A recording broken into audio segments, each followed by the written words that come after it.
የተከበራችሁ የፈታ ቤተሰቦች በእያላችሁበት ሰላምታችን ይድረሳችሁ። ከፈታ ዴሊ ለተረቡ የረፋድ መረጃ ወደ እናንተ ልናደርስ ተገኝተናል። እንደተለመደው መረጃውን በቅድሚያ በማስተዋወቅ እንጀምር። የትራምፕ መልእክተኛው አዲስ አበባ ከገቡ ከሰዓታት በኋላ ጥብቅ ወታደራዊ ስምምነት ተፈርሟል። ወታደራዊ ስምምነቱ የቀይ ባህር ደህንነትን የያዘ ነው። የአሜሪካው ጀነራል ወታደራዊ ስምምነቱን በተመለከተ መግለጫ ሰጥተዋል። ዝርዝር መረጃውን ከጥንቅራችን ይሰማሉ። ባሳለፍነው ሳምንት በኢትዮጵያ አየር ኃይል ቅጥር ግቢና ሰማይ ላይ የታዩ የሩሲያ ጀትና ድሮኖች የዓለም አቀፍ የመከላከያ ተንታኞችን ቀልብ ስበዋል።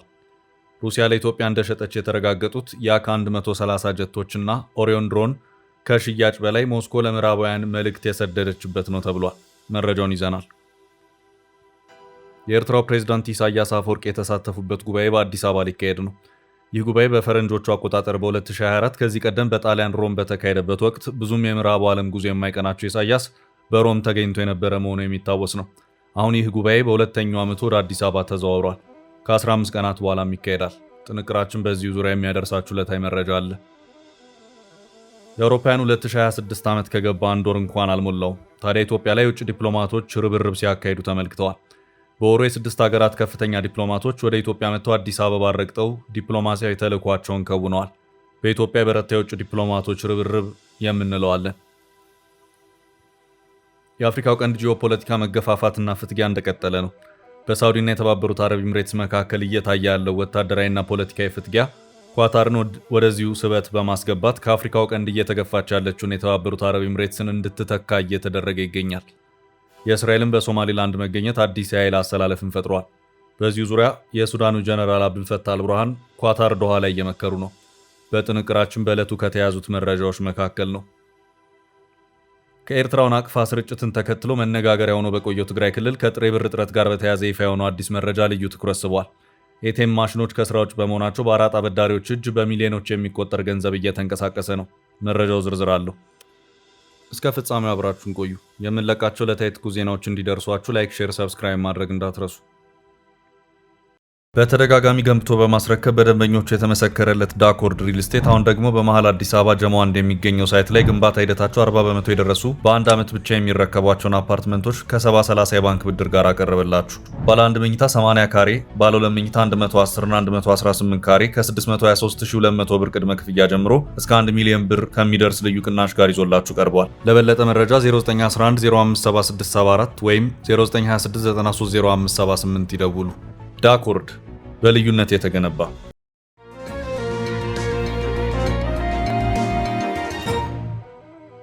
ቀይ ባህር የተጠቀሰበት ወታደራዊ ስምምነት።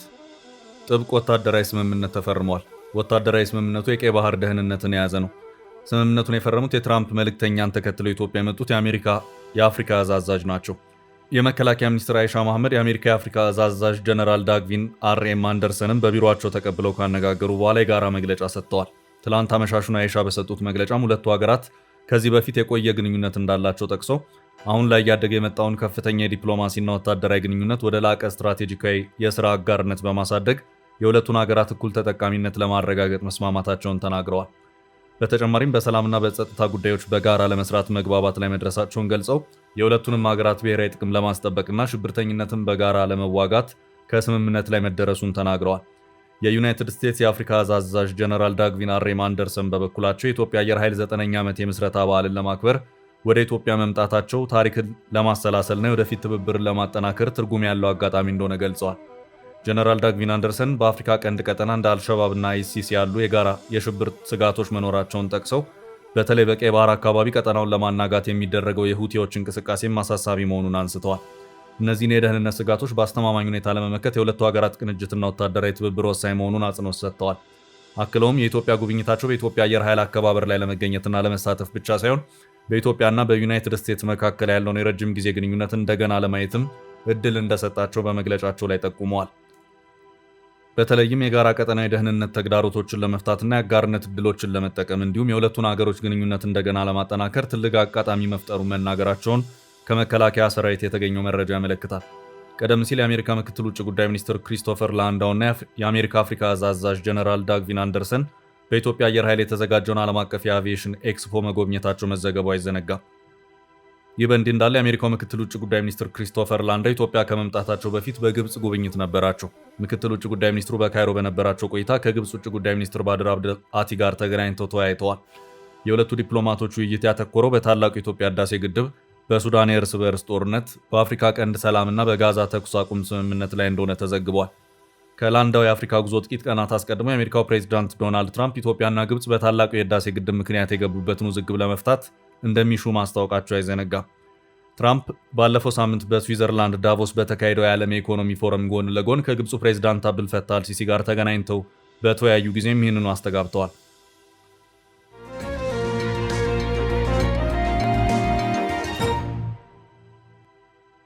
ወደ ቀጣይ መረጃ አለፍን። የኢትዮጵያ የሩሲያ ጀትና ድሮን ሸመታ ከሽያጭ በላይ ነው ተባለ። ሩሲያ በኢትዮጵያ በኩል ለምዕራቡ ዓለም መልእክት ሰዳለች። ባሳለፍነው ሳምንት በኢትዮጵያ አየር ኃይል ቅጥር ግቢና ሰማይ ላይ የታዩ የሩሲያ ጀትና ድሮኖች የዓለም አቀፍ የመከላከያ ተንታኞችን ቀልብ ስበዋል። በ90 ዓመት የኢትዮጵያ አየር ኃይል በዓል የጥቁር አንበሳ የአየር ትዕይንት ላይ ቀረቡ ብዛታቸው 6 የሆኑ ያ-130 የሚሰኙ እጅግ ዘመናዊ ስልጠናና የውጊያ አውሮፕላኖች እንዲሁም ለኢትዮጵያ መሸጡ የተረጋገጠው ኦሮዌን የሩሲያ ድሮን ማነጋገራቸውን ቀጥለዋል። የስድስት አነስተኛ የጦር አውሮፕላኖችና የአንድ ድሮን ሽያጭ ከመከላከያ ሽያጭ መጠን አንጻር ብዙም ትልቅ ቁም ነገር የሚሰጠው አለመሆኑን ያነሱት ዩናይትድ 24 ሚዲያ ወታደራዊ ነው ብለዋል።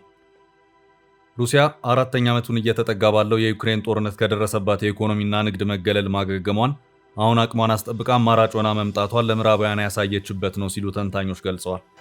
ሞስኮ በዩክሬን ካላት የወታደራዊ ተጽዕኖ ተሻግራ አፍሪካን ዋነኛ የጦር መሳሪያ የንግድ ቀጠናዋ ለማድረጓ የኢትዮጵያ አየር ኃይል ግዢ ይመሰክራል ነው ያሉት። መቼ እንደታዘዙ መረጃ ያልተገኘባቸው ያ-130 አጥቂና አሰልጣኝ ጀቶች ሩሲያ ወደ ዩክሬን ጦርነት ከገባች በኋላ እንደተመረቱ የሚገምቱ ተንታኞች በአጭር ዓመታት ውስጥ ጀቶቹን ማስረከብ መቻል ሩሲያ ከጦር ኢኮኖሚ የዘለለ አቅም እንዳላት መልእክት አስተላልፋበታለች ብለዋል። ስለ ያ-130 የስልጠና ጀት ማብራሪያ የሰጡት ተንታኞቹ ስልጠና የሚለው ስሙ እንዳይሸውዳችሁ ሲሉ ነው የገለጹት። አነስተኛ አደገኛ አጥቂ የሆኑ የጦር ጀቶቹ ለአየር ኃይሉ የሚያላብሱት የውጊያ አቅም የማይጠረጠር ነው ብለዋል። ኢትዮጵያ በኦሪዮን ድሮን ሸመታም አየር ኃይሏ በማንኛውም ሌላ አየር ሀገር ብቸኛ ተጽዕኖ ስር እንዳይገባ ማድረጓን ተንትነዋል። ኢትዮጵያ አሁን ላይ የቱርኩን ባይራክታር ቲቢ2 እና አኪንቺ፣ የኢራኑን ሞሃጀር 6 እንዲሁም የቻይናውን ዊንግ ሎንግ 1 ድሮኖች መታጠቋን፣ አሁን የሩሲያን ኦሪዮን መጨመሯ የአንድ ሻጭ ሀገር ተጽዕኖን የሚቀንስና አየር ኃይሉ በአንድ ሀገር ፖሊሲና ተጽዕኖ ስር እንዳይሆን የሚያደርግ መሆኑን አስገንዝበዋል። ሩሲያ የኢትዮጵያ አየር ኃይልና የኢትዮጵያ ጦር የዘመናት አጋር መሆኑ የተነሳ ሲሆን ኢትዮጵያ የሩሲያ ሱ-27 እና በቅርቡ ደግሞ ሱ-30 እና 25 ጀቶች ባለቤት መሆኗ የሩሲያ የጦር መሳሪያና ስርዓቶችን ማስቀጠሏን ያመላክታል ብለዋል። በወርቅና ነዳጅ ሽያጭ ኢኮኖሚያን የምትደጉመው ሩሲያ ከዩክሬን ጦርነት መልስ የአውሮፓ ኤክስፖርቶቿን በእገዳ ማጣቷን ተከትሎ ምርቷን ከወርቅና ነዳጅ እንዲሁም የተፈጥሮ ጋዝ ወደ መሳሪያ ሽያጭ ማዞሯ፣ ገበያዋን ደግሞ ከአውሮፓ ወደ አፍሪካና እስያ ሀገራት ማሻገሯ ተመልክቷል። የጀቶቹና የድሮን ሽያጮችም የሩሲያ ይህ አዲስ ገበያ ማሳያ ነው ተብሏል።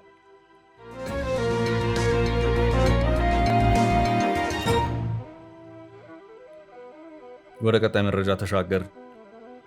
ኢሳያስ የተሳተፉበት ጉባኤ በአዲስ ሊካሄድ ነው። የኤርትራው ፕሬዝዳንት ኢሳያስ አፈወርቅ የተሳተፉበት ጉባኤ በአዲስ አበባ ሊካሄድ ነው። ይህ ጉባኤ በፈረንጆቹ አቆጣጠር በ2024 ከዚህ ቀደም በጣሊያን ሮም በተካሄደበት ወቅት ብዙም የምዕራቡ ዓለም ጉዞ የማይቀናቸው ኢሳያስ በሮም ተገኝቶ የነበረ መሆኑ የሚታወስ ነው። ይህ ጉባኤ ጣሊያን አፍሪካ ጉባኤ ሲሆን አሁን ሁለተኛ አፍሪካ ጣሊያን ጉባኤ ከ15 ቀናት በኋላ በአዲስ አበባ የሚካሄድ መሆኑ ታውቋል። የጣሊያን አፍሪካ ጉባኤን ለማካሄድ የታሰበው በዚያው ሰሞን በአዲስ አበባ ከሚካሄድ የአፍሪካ ህብረት የመሪዎች ጉባኤ ጋር በማስተሳሰር መሆኑን ዘገባዎች አመላክተዋል። በመጀመሪያውና ሮም ላይ በተካሄደ የጣሊያን አፍሪካ ሀገራት የጋራ ጉባኤ ላይ ጠቅላይ ሚኒስትር አብይ አህመድ፣ የግብፁ ፕሬዝዳንት አብዱልፈታህ አልሲሲ እና የኤርትራው ፕሬዝዳንት ኢሳያስ አፈወርቂን ጨምሮ የሌሎች አፍሪካ ሀገራት መሪዎች የተገኙ መሆኑ የሚታወስ ነው። በተለይ ወደ ምዕራቡ ዓለም ጉዞ የማያደርጉት ኢሳያስ የዛሬ 2 ዓመት በተካሄደው በዚሁ የሮሙ ጉባኤ ላይ በመሳተፍ ከሀገሪቱ ጠቅላይ ሚኒስትር ጆርጂያ ሜሎኒ ጋር ሲመክሩም ታይተዋል። ጉባኤው በአዲስ አበባ የሚካሄደው በመጪው የካቲት 6 ቀን 2018 ዓ.ም ወይም በአውሮፓውያኑ አቆጣጠር ፌብሩዋሪ 13 ቀን 2026 ነው። በዚህ ጉባኤ ዛሬ 2 ዓመት እንደነበረው ኢሳያስ በአዲስ አበባ ይገኛሉ ተብሎ ባይጠበቅም ኤርትራ ቢያንስ አዲስ አበባ ባለው ኤምባሲዋ በኩል ትወከላለች ተብሎ ይጠበቃል። ኢሳያስ በአፍሪካ ህብረት ስብሰባዎችም ላይ ሆነ ኒውዮርክ በየዓመቱ በሚካሄደው የተባበሩት መንግስታት ዓመታዊ ጉባኤ ላይ አይገኙም። የተገኙባቸው ጊዜያትም ውስንና ረጅም ዓመታትን ያስቆጠሩ ናቸው።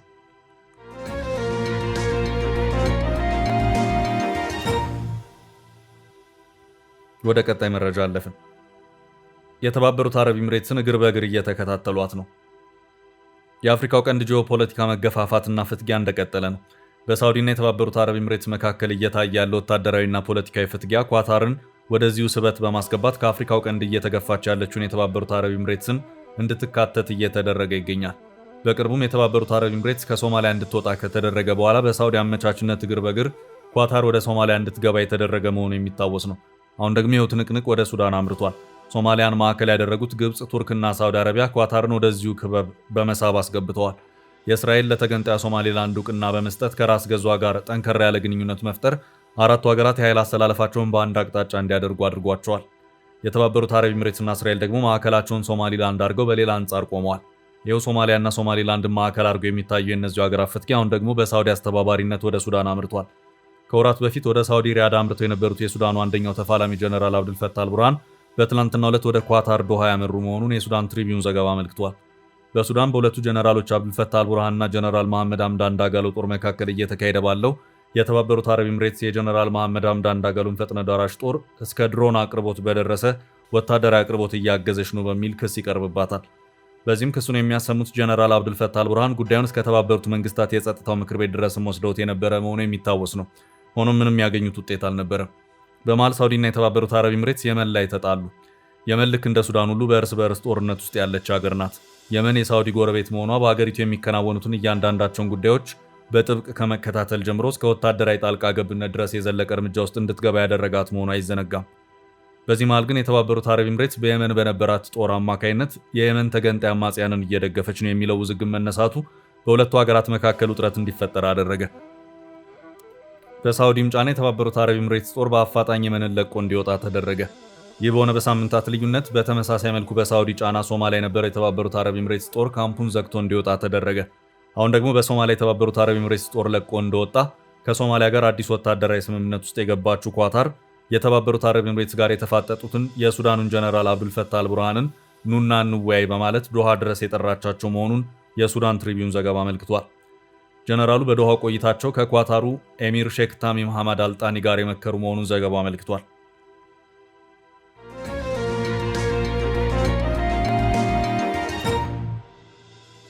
በቀጣይ ርዕሳችን በኢትዮጵያ የበረታ የውጭ ዲፕሎማቶች ርብርብ። በአንድ ወር ጊዜ ውስጥ 7 ዲፕሎማቶች ወደ አዲስ አበባ ረግጠዋል። የአውሮፓውያን 2026 ዓመት ከገባ አንድ ወር እንኳን አልሞላውም። ታዲያ ኢትዮጵያ ላይ የውጭ ዲፕሎማቶች ርብርብ ሲያካሂዱ ተመልክተዋል። በወሩ የ6 ሀገራት ከፍተኛ ዲፕሎማቶች ወደ ኢትዮጵያ መጥተው አዲስ አበባ ረግጠው ዲፕሎማሲያዊ ተልዕኳቸውን ከውነዋል።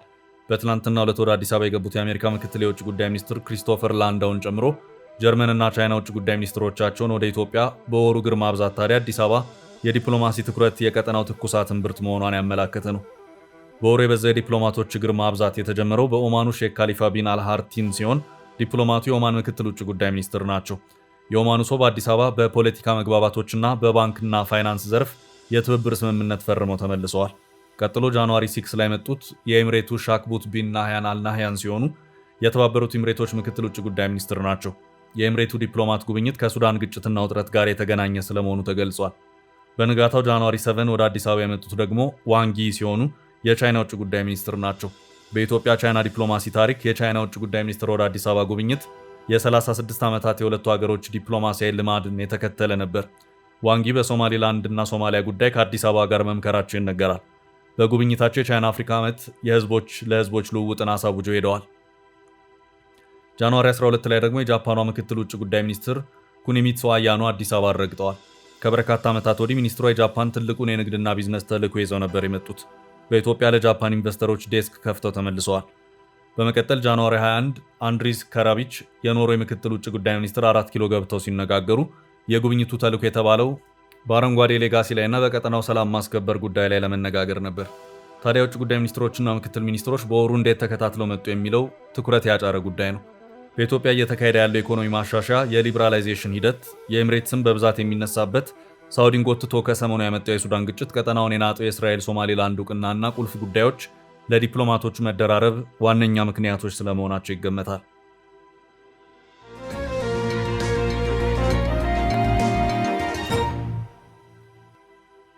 በቀጣይ ርዕስ የትግራዩ አነጋጋሪ ክስተት። ከኤርትራው ናቅፋ ስርጭትን ተከትሎ መነጋገሪያ ሆኖ በቆየው ትግራይ ክልል ከጥሬ ብርና ጥረት ጋር በተያያዘ ይፋ ሆኖ አዲስ መረጃ ልዩ ትኩረት ስቧል። ኤቲኤም ማሽኖች ከስራ ውጭ በመሆናቸው በአራጣ አበዳሪዎች እጅ በሚሊዮኖች የሚቆጠር ገንዘብ እየተንቀሳቀሰ ነው።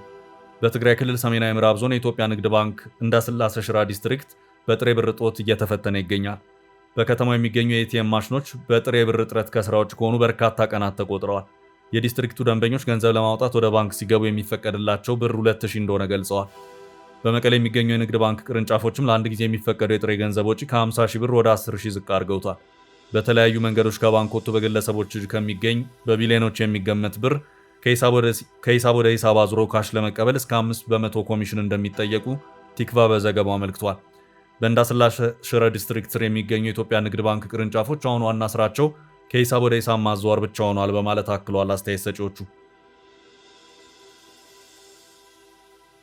ይህ በእንዲህ እንዳለ የዞኑ ፖሊስ የባንክ አሰራር ከሚፈቅደው ውጭ ወጥቶ ለህገ ወጥ የአራጣ ስራ ሊውል የታሰበ ከ2.2 ሚሊዮን ብር በላይ ጥሬ ገንዘብ እጅ ከፍንጅ መያዙም ተገልጿል።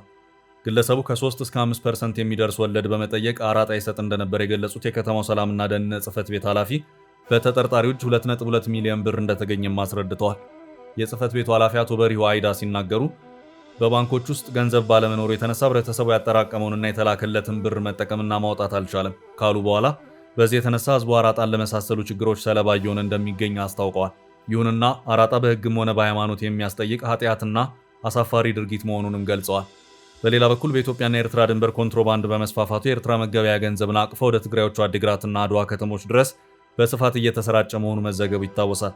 የናቅፋ መስፋፋት በተወሰነ መልኩ በትግራይ ከተከሰተው የብር አቅርቦት እጥረት ጋር የተያያዘ መሆኑን የባንክ ባለሙያዎች ይናገራሉ። ውድ ቤተሰቦቻችን ለዛሬ ያዝንላችሁን ርዕሰ ጉዳዮች እዚህ ላይ ቋጨን። ላይክ፣ ሼር እና ኮሜንት በማድረግ ለቻናላችን ድጋፋችሁን መግለጽ እንዳትዘነጉ እያልን ከሌሎች መረጃዎች ጋር ደግመን እስክንገናኝ ቸር ያሰማን ስንል ተሰናበትን።